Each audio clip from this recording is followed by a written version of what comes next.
Hello friends, welcome to Bondip Kitchen. আজি আমি বনাবলৈ লৈছো sambar. এটো এটা সাউথ ইন্ডিয়ান ৰেচিপি হয়। আমি ট্ৰাই কৰি চাওঁচোন কেনেকুৱা হয়।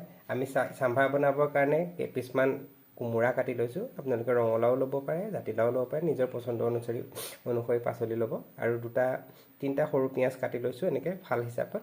দুটা মিডিয়াম সাইজৰ পিয়াজ ধুনীয়াকৈ কাটি লৈছো এনেকৈ মিহিকৈ। তাৰপৰ দুটা বেঙেনা লৈছো। তাৰপিছত ফুলকবি দুপাহমান ফুল লৈছো আৰু দুটা জলকীয়া অকণমান এটা গাজৰ সৰু সাইজৰ আৰু কেডালমান ফ্ৰেছ বিন এইখিনি ধুনীয়াকৈ আমি কাটি লৈছো আৰু ইয়াতে লৈছো ফুলকবিৰ ঠাৰিটো সেইটো অপচনেল আপোনালোকে ইচ্ছা কৰিলে দিব পাৰে নিদিব আপোনালোকৰ যোনখিনি পাচলি ভাল লাগে সেইখিনি পাচলি দিব তাৰ পিছত আমি আগতীয়াকৈ তিয়াই থৈছিলো ইয়াতে ৰহৰ আৰু মসুৰ দাইল মিহলি কৰি তিয়াই থৈছিলো কোমলাই থৈছো আৰু এটা বিলাহী লাগিব আৰু অলপমান লাগিব তেতেলিখিনি আমি আগতীয়াকৈ তিয়াই থৈছো যাতে তেতেলিখিনি ধুনীয়াকৈ কোমলি ৰসটো ইয়াতে ওলাই যায় আমি কুকাৰত বনাম আহকচোন চাও আমি কেনেকৈ বনাম এয়া আমি প্ৰেসাৰ কুকাৰটো গেছত উঠাই দিলো কুকাৰটো গৰম হোৱাৰ পিছত তাতে অকমান তেল দিম আমাৰ কুকাৰটো গৰম হৈ গৈছে ইয়াতে আমি তেল দিম ইয়াত জেনেৰেলি আমি ৰিফাইন ইউজ কৰো ৰিফাইন ইউজ কৰিব লাগে মিঠাতেলটো অলপ কাঢ়া হয়তো তো ৰিফাইন ইউজ কৰিব লাগে বহুত বেছি তেল নালাগে অকমান তেল দিব লাগে আমাৰ এতিয়া তেল গৰম হৈ গৈছে তেল গৰম হোৱাৰ লগে লগে আমি আমাৰ কাটি থোৱা পিয়াজখিনি দি দিম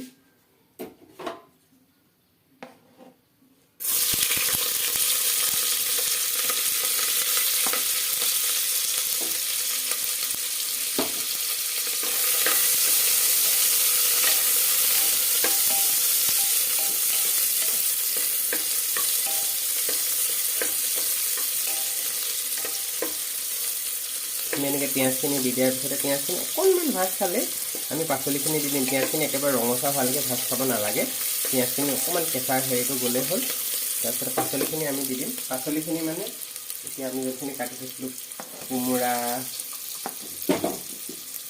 ফুলকবি বেঙেনা পিঁয়াজ গাজৰ জলকীয়া ফুলকবিৰ ঠাৰি ফ্ৰেঞ্চবিন কিন্তু বিলাহীটো আপোনালোকে এতিয়া নিদিব দেই বিলাহীটো একেবাৰে লাষ্টত দিব লাগিব আমি এতিয়া পাচলিখিনি অকণমান ভাজি ল'ম বহুত বেছি নহয় এক কেঁচা জলটো গুচি যাবৰ কাৰণে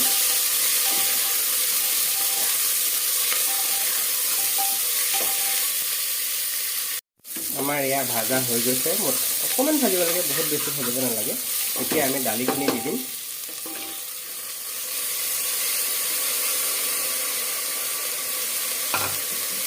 দালিখিনি দিয়াৰ পিছত অকণমান ভাজিম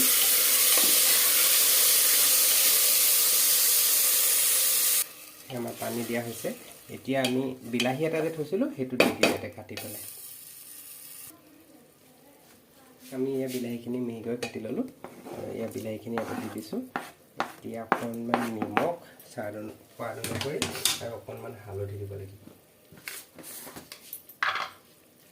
আমি নিমখ সৰু চামুচেৰে এয়া 1 চামুচ দি দিছোঁ পিছত দৰকাৰ হ'লে আৰু দিম এতিয়া বৰ্তমান ইমানখিনিয়ে দিছোঁ আৰু অকণমান হালধি দিছোঁ এতিয়া আমি কুকাৰৰ ঢাকন লগাই 2টা চিটি মাৰিব দিম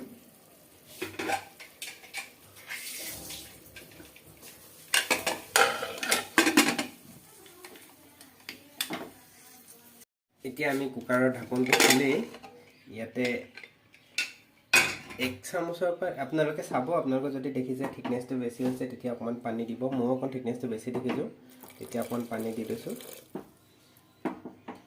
তাৰ পিছতে ইয়াতে আমি sambar মছলা দিম বজাৰত বিভিন্ন ধৰণৰ sambar মছলা কিনিব পায় আপোনালোকে কিনি ল'ব আমি sambar মছলা ব্যৱহাৰ কৰিম ইয়াতে 1 চামুচ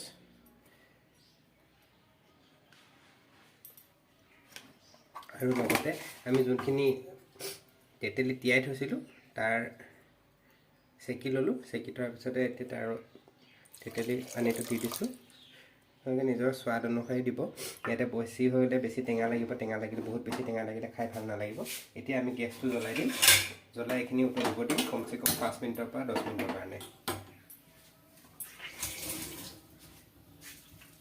আমাৰ ইয়া sambar মছলা দিয়াৰ পিছত আমি 5 মিনিট সময় উতলাই ললোঁ এতিয়া আমি ফোৰণ দিবৰ কাৰণে কেৰাহীখন পাতি লওঁ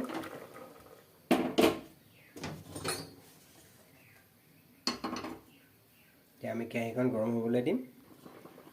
আমাৰ কেৰাহী গৰম হৈছে, ইয়াতে আমি এতিয়া তেল দিম। তেল দিলোঁ অকণমান, তাৰপিছতে তেল অকণমান গৰম হ'বলৈ দিম। একেবাৰে বহুত বেছি গৰম হ'বলৈ নিদিওঁ, বহুত বেছি গৰম হ'বলৈ দিলে সৰিয়হখিনি ফুটি পূৰা চিটিকি যাব। অলপমান গৰম হোৱাৰ পিছতে আমি ইয়াতে সৰিয়হখিনি দিম।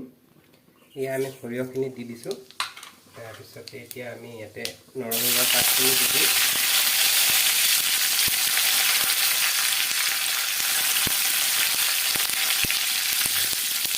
দিয়াৰ পিছত আমি লাহেকৈ অফ কৰি দিম।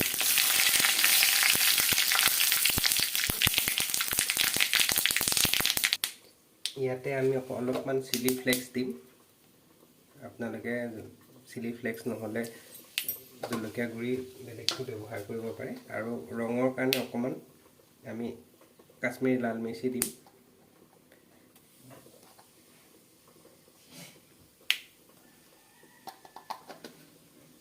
এতিয়া আমাৰ এইখিনি চাম্বাৰখিনি তাতে দি দিম।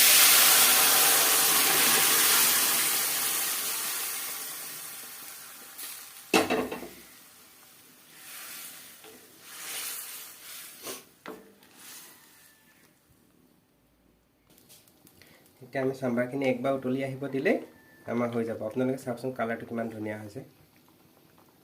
আপোনালোকে এনেকৈ বনাই খাই চাব, কেনে পালে আমাক কমেণ্ট কৰি জনাব। আমি এনেকৈ মাজে মাজে বনাই খাই থাকোঁ, আপোনালোকেও খাই চাব, ভাল পালে আমাক জনাব, বেয়া পালেও জনাব।